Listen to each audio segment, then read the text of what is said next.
मैं हूं आपके साथ सृष्टि श्रीवास्तव।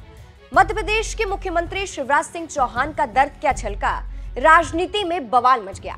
शिवराज का दर्द सुनकर जनता ने यही कहा कि बीजेपी ने मामा शिवराज के साथ गलत किया।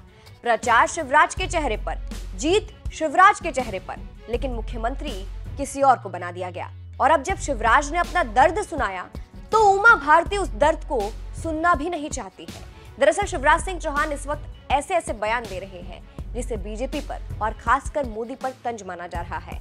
शिवराज कह रहे हैं कई बार राज तिलक होते होते वनवास भी हो जाता है। अब इस बयान को लोग पीएम मोदी पर, बीजेपी पर तंज मान रहे हैं। इसी को लेकर मध्य प्रदेश की पूर्व मुख्यमंत्री उमा भारती से सवाल हुआ और उमा भारती ने जवाब दिया तो सब चौंक गए। दरअसल मध्य प्रदेश की पूर्व मुख्यमंत्री उमा भारती सीहोर पहुंची।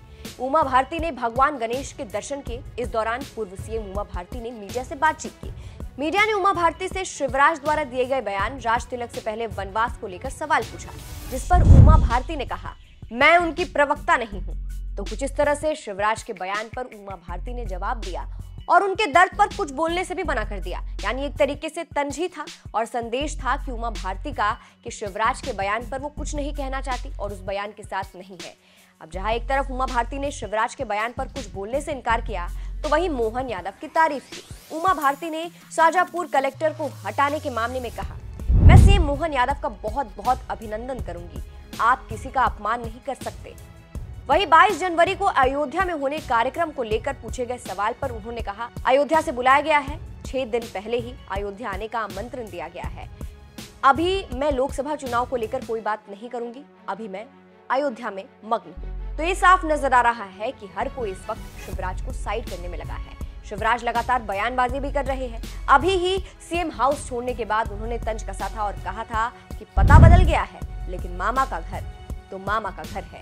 आपके भैया और मामा की तरह ही जुड़ा रहूंगा, मेरे घर के दरवाजे सदैव आपके लिए खुले रहेंगे। तो मैं जहां रहूंगा वो प्यार का घर होगा, मामा का घर, इसलिए मामा का घर है। और यहां से जन सेवा का यज्ञ लगातार चलता रहेगा। भारतीय जनता पार्टी के कार्यकर्ता के नाते पार्टी द्वारा दिए गए कार्य को पूरे समर्पण और निष्ठा के साथ करूंगा और जनता की सेवा निरंतर चलती रहेगी। वहीं मुख्यमंत्री का पद जाने के बाद पूर्व सीएम शिवराज सिंह चौहान पहली बार अपने निर्वाचन क्षेत्र बुधनी पहुंचे थे। वहां भी उन्होंने मोदी पर तंज कसा था। शिवराज कह रहे थे कि मुख्यमंत्री की कुर्सी तो ले लिया गया है लेकिन मामा का पद कोई नहीं छीन सकता। शिवराज सिंह चौहान कहते हैं मुख्यमंत्री के पद तो आ जा सकते हैं लेकिन भैया का पद कोई नहीं छीन सकता, मामा का पद कोई नहीं छीन सकता। रिश्ते तो प्यार के हैं, स्नेह के हैं, आत्मीयता के। मुख्यमंत्री के पद तो आ जा सकते हैं लेकिन भैया का पद कोई नहीं छीन सकता और मामा का पद कोई नहीं छीन सकता। ये परमानेंट है।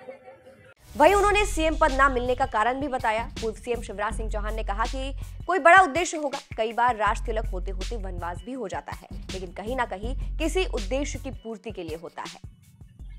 और कहीं ना कहीं कोई बड़ा उद्देश्य होगा यार।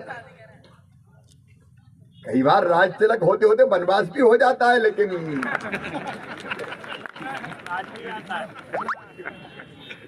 वो किसी न किसी उद्देश्य की पूर्ति के लिए होता है। और क्या,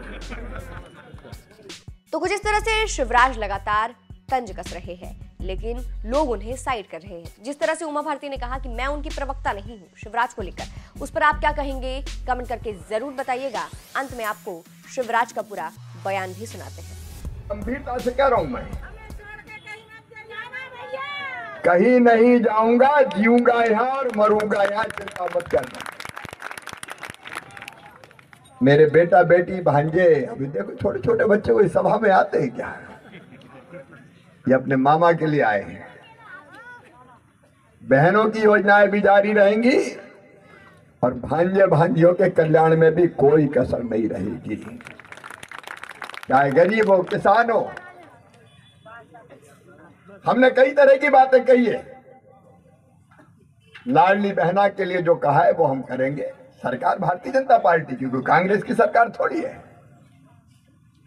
और अपनी सरकार काम करेगी।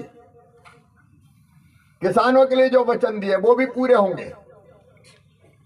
लाडली बहनों के साथ साथ लाडली बहना आवास जैसी योजनाएं प्रत्येक परिवार एक रोजगार, इन सब काम को नई सरकार आगे बढ़ाएगी। और कहीं ना कहीं कोई बड़ा उद्देश्य होगा यार। कई बार राज तिलक होते होते वनवास भी हो जाता है, लेकिन